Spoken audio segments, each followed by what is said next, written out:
esperienza scuola-lavoro. Se possiamo utilizzarli, per esempio, per i ragazzi più grandi. Lanciate delle idee anche per la regione.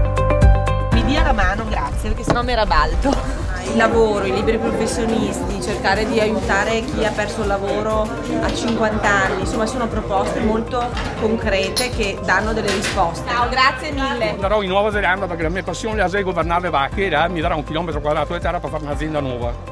Ma ormai ho 53 anni e pensavo di continuare a fare l'allevatore qua, di creare sviluppo, economia, benessere in questo territorio.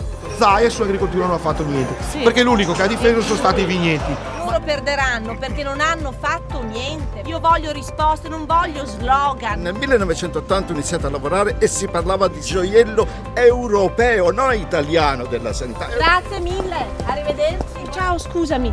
Ciao. Grazie a te, sai.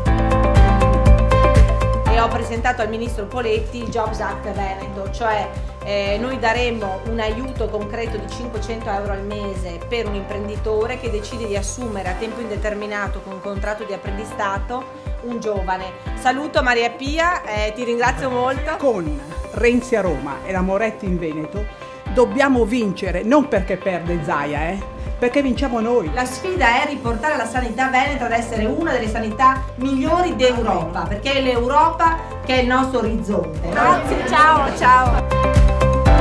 Lo sviluppo che dà occupazione, che dà crescita, che garantisce un futuro a molti ragazzi.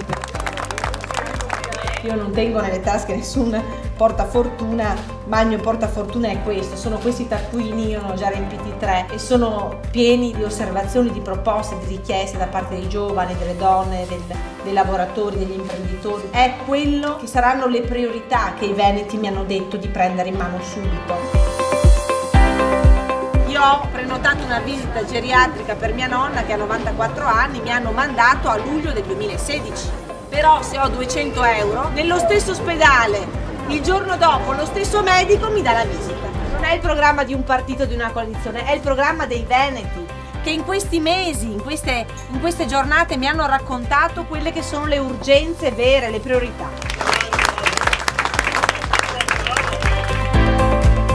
È difficilissimo da qui arrivare a Venezia e farsi ascoltare, anche per le cose semplici, ma è quello di cui c'è bisogno. La regione Veneto in qualche modo, visto l'amministrazione di centro-sinistra, di sfruttare anche il livello europeo oppure no? Il grande argomento sono i giovani e il loro bisogno di entrare nel mondo del lavoro.